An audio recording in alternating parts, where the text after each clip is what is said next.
Well, what's it all about today? Well, it's about one of Marshall's best amps they ever made.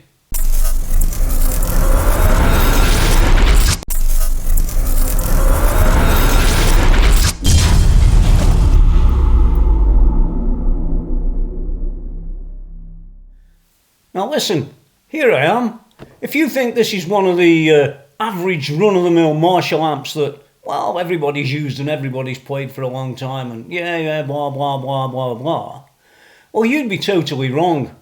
Because this amp, it's only my opinion, but it's actually not just my opinion.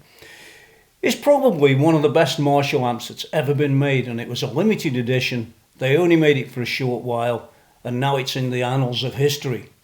And this video is all about, first of all, understanding that this isn't what it looks like. And second of all, that, well, some of these guys on YouTube over the last 3 or 4 years have decided to say, wow, I didn't realise. Well, scarily, when I first looked at this amp, it was 10 years ago. And I could tell within the first day of buying this amp and using this amp, I'm telling you now, this was, and still remains in my opinion, probably the best rock amp Marshall have ever made. It's also one of the cleanest, but it's also one of the heaviest. It's a conundrum, right? Well, what amp is it? Well, it certainly isn't probably the amp that you think it is, which might be a JVM 410H, of which I've had at least 2 and maybe 3. I gave up on those years ago.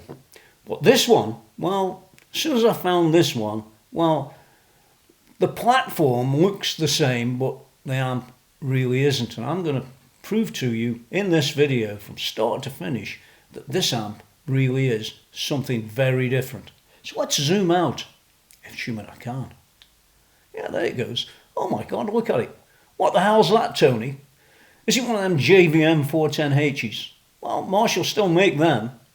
I guess there's nothing wrong with them if you like that sort of thing, but if you're a rock guitarist, or if you like really cleans, or if you like, oh, I tell you what, when Joe Satriani was involved with this amp and its design, everything changed, and it changed really for the much, much better. But I'm going to show you that. So I think what we're going to do with this one, because it's such an incredible amp, I'll never sell this amp. Out of all the amps in this place, there's 20 plus amps, this probably is in the top 3. Yeah, there's 3 that make the grade. The rest, well, it's not that they're bad amps, they certainly aren't, but this one is in those top 3. Anyway, enough of that for now. I'm going to whip the chassis out and start looking at this review and showing you the product in a way that nobody else ever has, probably nobody else ever will. And you will learn so much about the amp compared to the JVM 410H and that sort of thing. You'll wonder why that this isn't £30,000 each these days, because they are in limited supply and they have gone up quite dramatically in price. And yeah, you'll be lucky to find one. But there you go. Let's go look at what you get. Let's take a look at the chassis. This is a huge chassis, make no mistake of that. And it looks complex along the front. In reality, it's very, very simple. And yeah, if you've used Marshalls, you'll use this very, very easily, I might add. Taking a look from that end to this, I guess, this is the power transformer. It's a huge thing. And this amp, by the way, does weigh an awful lot of weight, and more about that later, but I'm not really too worried about that. If you're a bit of a wimp and can't pick an amp up, well, you're in the wrong place, I think. Anyway, moving along a bit, is one of the very first differences between this and a JVM 410H, and it's that thing over there. Now that's called a choke. Yeah, a choke. And basically, the JVM 410H doesn't have one. More about that again later, because I did actually fit one to a JVM 410H. You know, I'm like that. As we sweep along here, we'll go along the front part first, I think. You've got a number of tubes there, and those tubes are, well, they're pretty common really. What you've got is, these are ECC 83s. This is a a red one, for want of a better phrase. And you'll probably see that that one is 0214. Yeah, that was when it's made. And nothing wrong with that. As we move along, these, although you can't really see them there, I'll put some pictures on the screen. This one's actually made in week 4508. Who knows why? It's a 2014 amplifier. And this one here is also, 0209. So you got an 08, an 09, a 14. And I can tell you under this one at the end here, this one's also an 0214. So those two came from the same batches or the same section of time, if you will. And this is the pi tube over here. Now this one over here is dated, I think, again 2014, and you'll notice again that it's got a red print on it. Now these red prints make the Marshall tubes, those particular ones, are slightly better than the ones that are just white. They say. I can't be exactly sure, but if I remember from Phil, that's what he said at the time. Yeah, all interesting. Now on to the power tubes across the back here. These are all EL34s, as you might expect them to be. But these particular ones are, well, they were made in Russia. And they were made in Russia in 0215, it says here. Yeah, so it's a 2014 amp, but they're 0215. So I don't know about that with dates and things like that, but that's the date on those tubes. And they're all exactly the same, completely matched. And I think these are, let me have a look a bit closer. Yeah, these are Tesla tubes. Yeah, which is what Marshall was using at the time. I think they've moved on rather now, because they've had to, onto, JJ, I think. But Marshall said to me, well, there's nothing wrong with JJ. Who am I to disagree? Now, of course, down this end, once again, you've got this huge transformer. This is an output transformer. And these are the sort of things that actually add substantial to the weight. I mean, look at that thing over there. It's awesome. And yes, it really was made in 2014. And you can see how clean everything is, because it's never really been abused. And I think if you find an amp that has been abused, well, you'll soon notice it from the way it looks. If you look at an amp like this, it's awesome. So let's flip it over and have a look at inside. Okay, here's a quick view of the inside of the amp. We're going to go a bit closer and have a look at a few things on the overall quality that this amp actually provides when you buy it. Not that you can buy a new one anymore, which is a real sad pity, because this amp is something a bit different. Just run along it of what we see generally. Power transformer, various bits of rectification and smoothing and that sort of thing. We've got a backboard down here all the way along. We've got a front board that comprises of two boards, of which you could remove and change the adjusters if you wanted to, I guess. Well, I know you could. Or you could buy the panel, probably from Marshall. Yeah, moving along, we can look at it down there. There's a bias. We've got general concoction of cables floating around. There isn't really that many compared to the, for example, the TSL 2000, which there were absolutely buckets of. You can see that, it's what you'd expect. We've got 1 tube, 2 tube, 3 tube, 4 tubes. Those are the power tubes. And up at the top part, we've got the preamp tubes.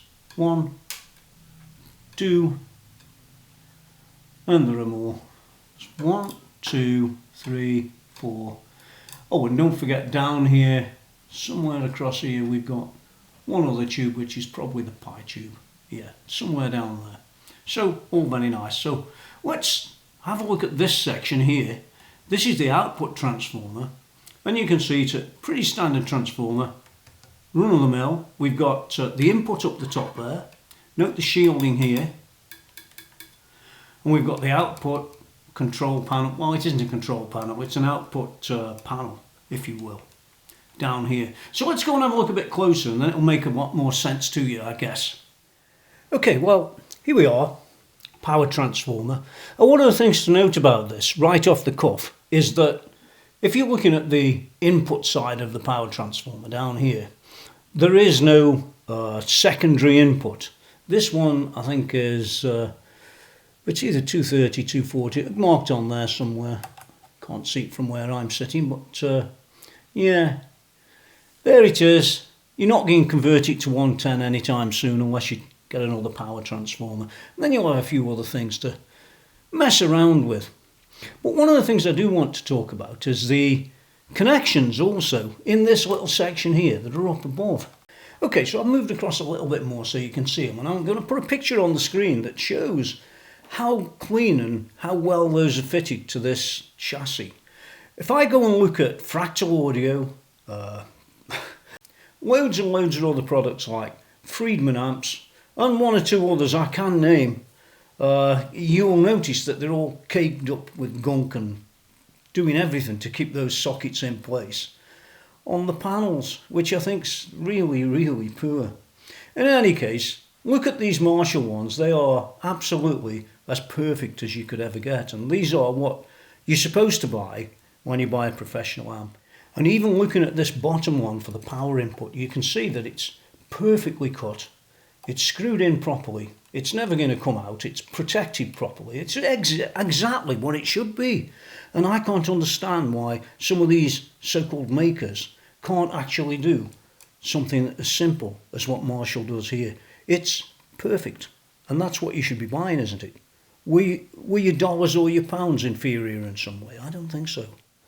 Okay, well, I don't know how well some of this will come out on the video, but it'll probably be okay. You look down in this area here, the first thing you've got is these fuses. So remember this, if ever you buy one of these amps and it's giving you major problems or it's just dead, do come and check these things inside, won't you, as well as the ones that are outside. Most important, 1, 2, 3, 4. There's at least 4, and maybe more as we go, but I think there are 4 on this one. Okay, so you've got this sort of area for the sort of regulation. There's a couple of those sort of things down here, you can see. But then you've got these capacitors, and these are the same capacitors that I've seen in Marshall amps for years, and those are Samoa. And you'll probably see pictures of this stuff as I go across, and you take a quick look at what's going on and what brands they are and stuff like that. Because the brands are important. There are some horrible brands out there like the IC capacitors. You see a lot of them in Fenders and things like that. But these Samoa seem to be, well, they seem to be fine, and Marshall have used them absolutely for years. So I'm not too worried about that. Yeah, all looks good. Most importantly, in between here, we've got the biasing, if you can see that. I think you should be able to see it from where you are. Let's move that lead out the way a little bit. There they are. Well hidden, but all very nice. And you can see there, yeah, they're the adjustments. All simple. Let's move along a bit further. Well, just before we do, that chip down there, I believe is, I think these are the Midi ports down the bottom. Yeah, I'm pretty sure they are. So that chip will be responsible for Midi and stuff like that. So don't start jumping up and down. Oh, it's got loads of chips in it, because it hasn't. It's got a few, but not for what you think, maybe. Okay, let's move along a little bit further. Okay, well, I've moved just along a little bit from where those smoothing capacitors are down there. And, oh, a chip, yeah. Well, when you've got an amp like this, it's a pretty complex amp, if the truth's known. And the controlling of the equipment, or should I say the features, things like channels and things like that, well, they're all controlled with, well, really, firmware. And some of it's in there, in my opinion. You've got another chip there that probably also relates to the foot pedal and that sort of thing. I could be wrong, doesn't really matter, but there it is. You'll notice there's a load of very tiny resistors on the board and some very small capacitors as well. That's all good, because it doesn't really get hot, you see. That's the thing. What you don't want is heat. And anywhere there is going to be heat, well, they do things about that. Can I show you? There's one there. Let me go across a little bit. If you look at this resistor here, it's lifted off the board. And it's lifted off the board to keep things cool. Yeah, that's what that's about. Looking up at the top, you can see the panels that have got all those controls on at the front of the amp. You know, volume, tones, all sorts of things. It's all on the front, and they fit on these little panels. Quite nice, really, and I've never seen one fail yet, although they might. Who knows? I've just never had one fail myself. Looking further down in this section, you can see the board that sort of runs across the back of the amp. This is it down here. It's got loads of different things on it, but you'll see what they are pretty soon, really. I just wanted to show you that they are on a separate board and they're linked with this cable here. I haven't seen any trouble with any of that, but some people have. It's just life. Further along, you've got more connectivity going up, back up to the top, which I won't bore you with too much. But then we come down to these 5 watt, 1k ohm cement resistors. Now I've seen over and over and over on guitar amps these things fastened directly to the board. And when you see that, you've got to understand that these things are made like this because they get hot. And you know, heat and a tube amp, it's not a good idea really. But these things here are lifted off the board so that the board doesn't get hot and then become conductive or whatever else can happen with it. That's the point about these. And you see all these quote, and I quote, top makers of guitar amps with these all fastened directly on the board, tight. Listen, it doesn't make sense. It never makes sense. And they'll be telling you next, oh, well, it's a 5 watt cement resistor, but we only use half a watt. Yeah, sure you do. And then you'd be fitting a half a watt one. Those are the sort of problems that you will see on some other amps. You won't see them on this one. This is pretty cool by any standards. Okay, well, I've moved along to the output transformer. Here it is. It's TXOP 00029, and it's diagonal. Diagonal make generally the transformers for Marshall and have done for a very long time. Anyway, that's the one that's in this amp. Is it the same as the JVM 410H? Well, I may check and I may put that on screen or not, because I've reviewed the 410Hs as well, which are very different amp than this.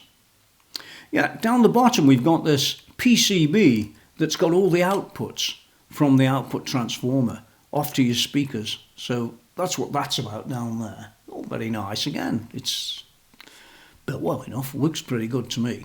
Oh, who am I? What do I know?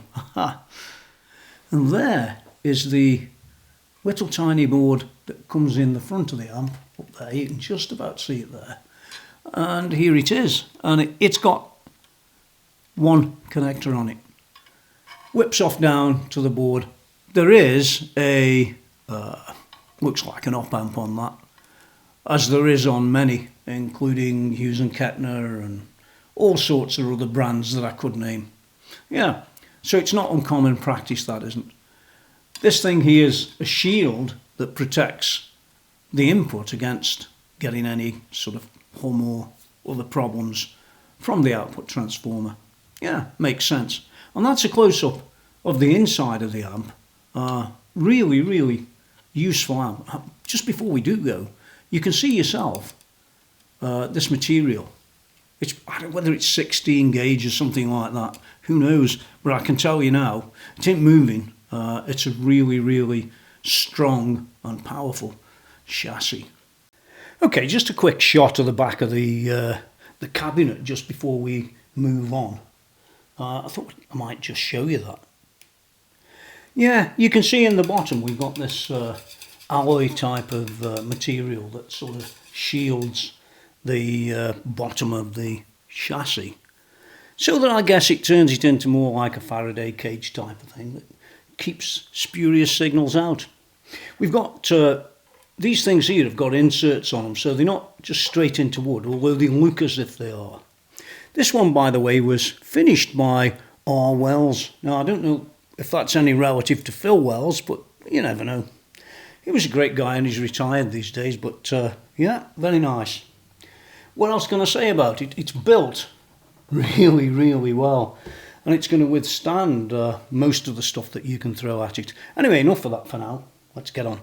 And there's one last little thing I just wanted to point out. Look at these. These are like the almost like the originals that were fitted on the old JMPs. Yeah, this style. But these are made of more rubbery than anything else. Different Marshall amps have different things on these days, but yeah, there they are.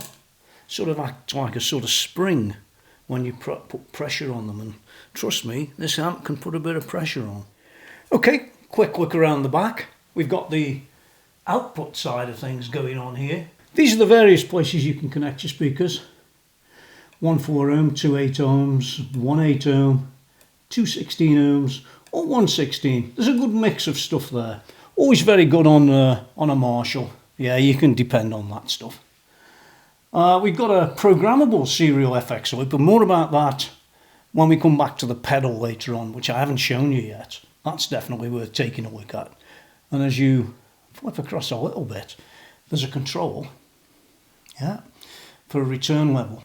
But you can boost the return above 0 dB, or you can take it down.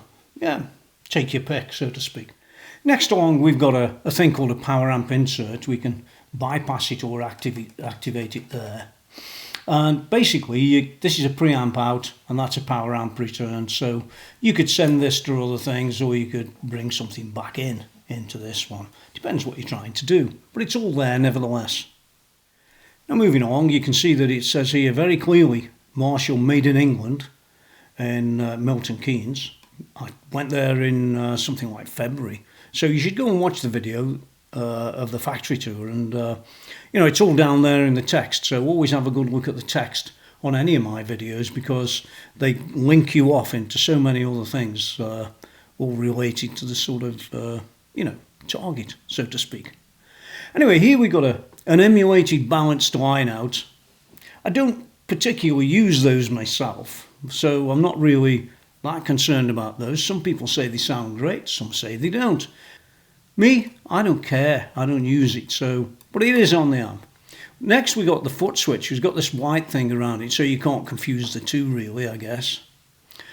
More about the foot switch later, because it is a programmable foot switch. It's a very interesting thing. Moving along a bit further, we've got a Midi in and a Midi through, and yeah, the amp does work quite well on Midi. I've had it even hooked up to a Helix, and I've got images of that sort of thing, but whether I'll include them in this particular video is another story. In any case, it's got Midi, and Midi does work. A little bit temperamental, I guess, on this amp, but it's not that bad. No, not that bad at all. Moving along further, this one's 230 volts. Thought it was something like that, not 240 volts. They often are 230 volts when they shipped across to Europe as well. Yeah, it all seems to work okay, that does, but it is something to be aware of, 230 volts, yeah. What else can I say? There's a fuse under here, and if it's 230 volts, it's a 2 amp. If it's 120 volts, it's a 4 amp. And that's normally how that particular fuse works. Yeah, double it for 120 volts. Along the end here, we've got all the approvals. We've got CE approvals. W-E-E-E, not sure of that one. Not entirely sure of that one. That's Roche compliance, which means there's no lead in the thing. And down here we've got my serial number that you might have looked at earlier or not. Doesn't really matter. It's 2014. Looks like week 10. Something like that. These numbers aren't always as you think they are. And I have got on my website, if you have a look in the link below, a review that covers that, and will tell you exactly what every number means, because they mean different things. For example, that M at the beginning tells me this was for a UK market. Okay, well, there are all the controls as you can see them. There's an awful lot of them, it seems, but in reality there's not as many as some people would like to have you believe, oh, don't buy that amp type of thing, you know. So what we're going to do is we're going to start this end, because that's the input, and sort of work down, down, down, down, and then have a look at these. I think that's a good idea. Okay, well, here we are down at the business end of things, and I want to concentrate on this particular one thing here, this section. Now, think of this as what it actually is. It's a clean channel. Yeah, nice and simple. We've got a volume, bass, middle, treble, and a gain. Now, when we come to master gains, we'll look at them a little bit later, but let's think of that as the channel. But down underneath here, you can see this thing here. It says volume, orange and red. Oh, what's that about? Well, if you look at this button over here, we've got a green mode, says mode. There's an orange mode, which gives it a bit more drive. And when you choose the orange, either with the foot pedal or with your finger, or with Midi, this here will adjust the amount of volume gain, if you will. And then we can hit this one again, and this will become a red channel of the clean channel, if you get me. So it's got, in effect, 3 modes for the one channel. And I do know that Joe Satriani liked the pure green clean channel. He said, I'm pretty sure, that yeah, it was perfect. It was exactly what he needed as a clean channel in a tube amp. Yeah, so my guess is that's just about as good as you get. You don't get any better than that channel there. Well, scarily, you don't until you get to the crunch channel. And here's the crunch channel. It's all very, very similar. We've got a green, an orange, and a red. Very much similar to the top one, but they are completely separate controls than those controls. We've got a volume, we've got a bass, a mid, a treble, and again. This time, that's on all the time, whether you're on the green, the orange, or the red. And so is this one. Oh, they all work. Let's put it that way. And you can just choose in the same way this channel that you could that channel. You can choose the 3 colours, or you can go to another one and just choose that, or you can use it with Midi, or you can use the floor controller, and so on and so forth. It's all very simple. But on this channel, I like this channel in, I think it's in the red mode. I'm pretty sure it is. When it's in its red mode, it's almost sort of JCM 800. In fact, I would say that it was. It's a really, really good channel. And some people might say, oh yeah, well, we've got them other channels over there, Tony, them overdrive channels. That's what you should be using for all the lead guitar, shouldn't you, and all that stuff. Well, no. This is probably one of the best channels when it's in its red mode. Okay, well, here we are in the business end. Well, some people would say it's the business end, and some wouldn't. Remember what I just said. Let's look at this one up here, this OD1. Yeah, now this channel at the top here and the channel at the bottom are basically both the same channel.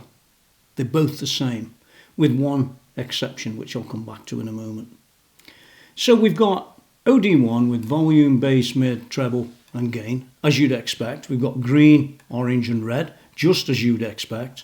And if we come down to the bottom down here, this OD2 channel, we've got the same, very same controls, volume, bass, mid, treble, gain, OD2 mode. OD2 mode is the same, green, orange and red.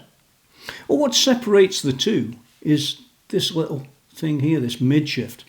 And you can have that in or have it out, depending on what you hear, depending on what you like rather than what somebody else likes. So this top channel has this mid shift, but the bottom channel doesn't. So you could set up a sort of similar type of sound at the top, but maybe mid shift it, or you might set this bottom one up to be like a completely different sort of tone than OD1. Depends what you want and what you're trying to do, and it's one of the things that makes it very flexible. There is more to this amp than what I'm talking about now, and we'll be discussing some of those things and the problems with the JVM 410H that I had, or sorry, the 2 or 3 of them that I had, and how this amp fixes it. Okay, well, we're getting past it now. We're getting down to the other sections that are not just the channels, for example. So from here on, that away, these are all the other controls. And some of these other controls are not available and not set as what they are on this amp, on a JVM 410H. And it's one of the things that changes this amp. For example, on this amp, we've got a gate. You can see it there. It says gate threshold, OD1 and OD2. So we've got two gates for these two. And we can have clean and crunch, if you will. You can see them there. And we can enable on and off with this thing. And it's programmable. So it's programmable by channel, which makes for good. Let's put it that way. Now on the original JVM 410H, I think that was, well, it was used for something else. I think it was, it's a long time ago. I think it was reverb, but who cares? Let's move further along. And we've got a master section here, which again looks after you've got two masters in effect. There they are. All programmable to the channels, and that's the important thing about it. As well as all that, we've got this down here. We've got a resonance and an overall presence, and we've got a switchable FX loop. So all these things add up, and here you can see foot switch MIDI program, which you can program the floor pedal to be exactly what you want it to be, and then it can be exactly what you want it to be on this amp for each channel. And it makes it really a very, very flexible situation, really. And it's not just for live work or anything like that. It works absolutely brilliant in the studio. There's the Joe Satriani edition 410 HJS. That denotes the difference. 100 watt valve amplifier, signed by, well, transferred by Jim Marshall and Joe Satriani, and all very good. And along the end, I'll just show you that because I should. There it is. We've got a power and a standby. Oh, there you are. Well, another day, another thing going on. But I'm going to continue with this review. Yeah. So there it is, the JVM 410 HJS, the Satriani version. As I've showed you inside and all the rest of it. But what's the story, Tony? Aren't these just like the JVM 410H? Well, the truth is that I did have a number of JVM 410Hs. I had 2 or 3 of them. And I never really did get things right compared to this one. This one sounds, as you will hear later, absolutely perfect. And the 410Hs, well, they squealed and all that sort of stuff, but more of that later. Yeah. So how could you buy this thing? Well, there were 2 versions that came out at the time. There was the standard version, which this one is, and there was like a limited edition that had blue Tolex, and it had a blue card rather like the one that's down there that you can't see, but don't worry about that. You've seen a Marshall cab before, haven't you? Well, there it was, and I originally bought one of these that was brand new, and I reviewed it all the way back, all them years ago when it first came out. Go and check on my website, because there is actually a review of the original one that I did, and I did it sort of with text and stuff like that. But there were a lot of differences between that original one that I bought, the 410H that is, and these ones, which were the JVM Satriani ones. Even the motherboard was entirely different inside, and you've seen the motherboard on this one. I might put a picture up somewhere there, so you've got a bit of a shot of maybe both boards and that sort of thing. They really are very, very different, and anybody who thinks that this is a 410H would be out of their head. And there was another thing too. On the original 410H, it had got no choke. All it had got was a big fat resistor to replace what a choke does. But on this version, strangely enough and magically, the choke reappeared. This one's got Midi inside. And what I did, when I bought this one to replace the original that I sold a few years back, was to hook it up into the Line 6 Helix rack. And that was a 4-cable method, and I had the Midi cable connected and the rest of it, and it all worked just fine. Well, nearly. To be honest, it wasn't as easy as some people might tell you, because inside this particular amp, might be just this one or not. I think not, if you want the truth. It could be a little bit hard to set up, so I sort of made a book about it. Yeah, I noted everything down. You can't see it from there, but don't worry. It's even got me there. Helix to Marshall. Yeah, Midi. So it wasn't so easy to do, and I did spend a number of days faffing around with that. But ultimately, once I'd got it set up, it worked perfect. Now, there is another aspect of this particular amp.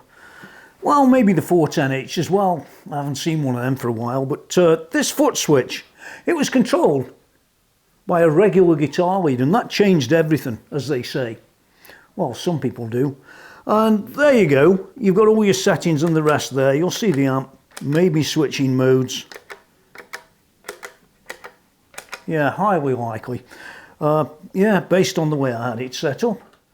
I don't have the original manual. It's gone and lost in time somewhere, but I did print one out. Yeah, there it is. That's what it's like. It's got Joe on the front and all the rest of it. You can see it. All very nice. It describes a load of stuff, and I did a load of my own things in there as well, and you know how it goes. Yeah, I'm sure you do. So there is a manual. It's still downloadable, even today in 2023, which is the great thing about Marshall, isn't it? Yeah. But what I thought was a bit of a problem with this is they never had any Joe Satriani settings inside, not even remotely like anything he did. And I remember watching a video, I think it was by a guitar player, and Joe Satriani on a stage with 3 of these darn things. And yeah, I got a close-up of it and copied the switches, all the settings and the rest of it. And that's on my website, TonyMcKenzie.com. So anybody who's got one of these and wants to know how Joe set it up when he was playing it on stage, well, you can go and have a look and see the screen. Yeah, all very interesting stuff, but don't expect to find it in the manual. Now, hey, you're not one of them wimps, are you, that is always moaning and groaning about, I'm not carrying an amp. You've heard them all the time, and they're usually associated with those simulator type of things. Well, this is a real amp for a man. Don't count me in on that, but it's a real amp. And scarily, it's got a bit of weight to it. What do you mean, Tone? Well, what I mean is it's about 48 pounds in weight, or 22 kilos, give or take.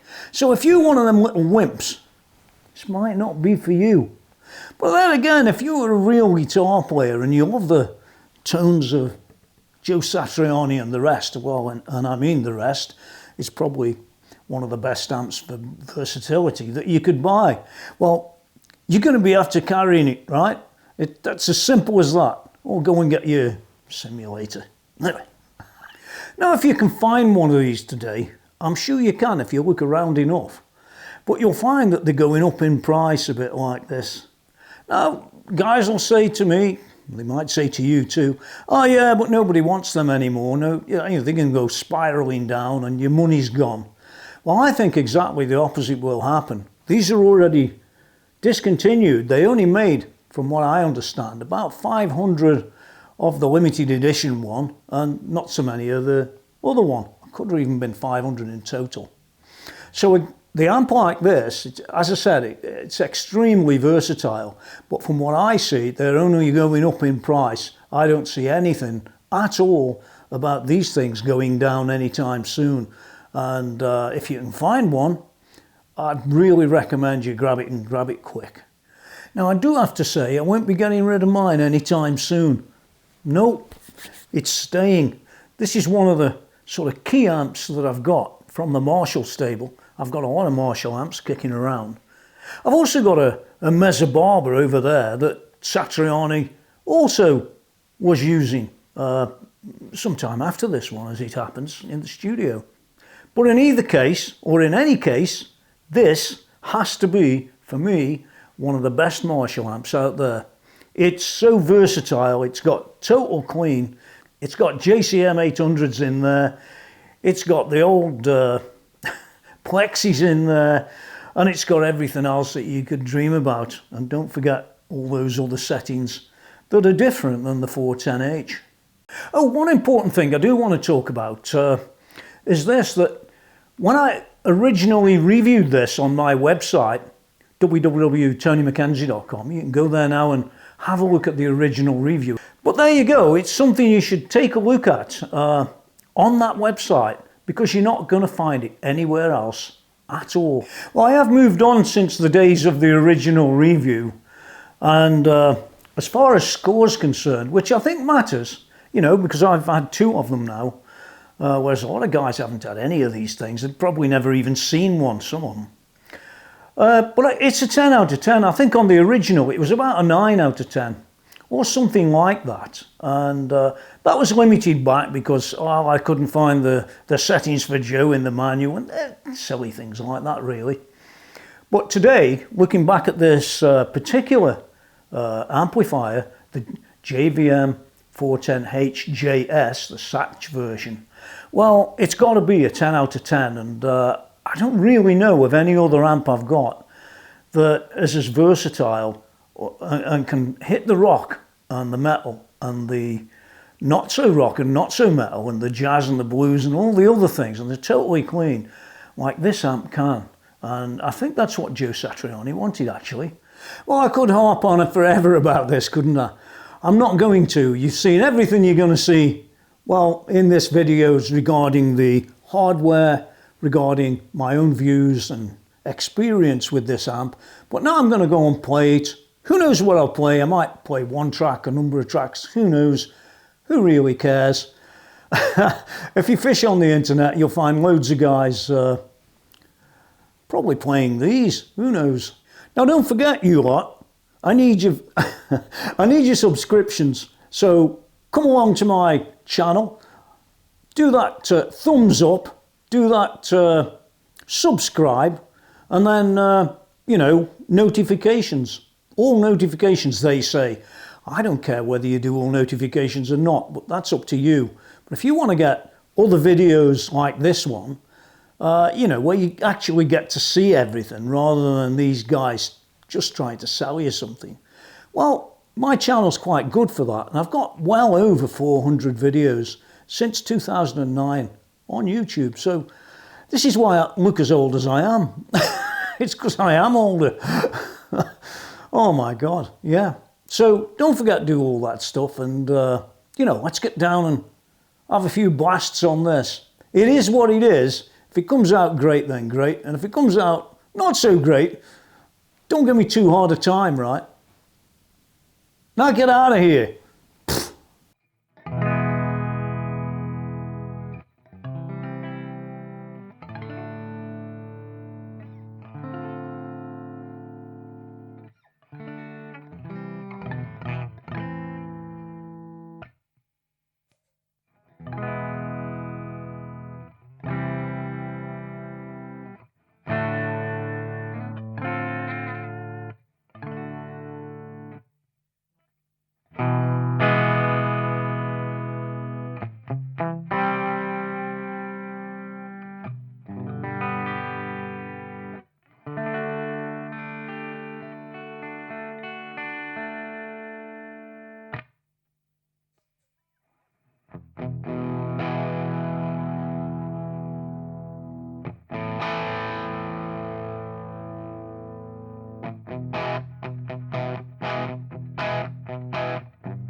Thank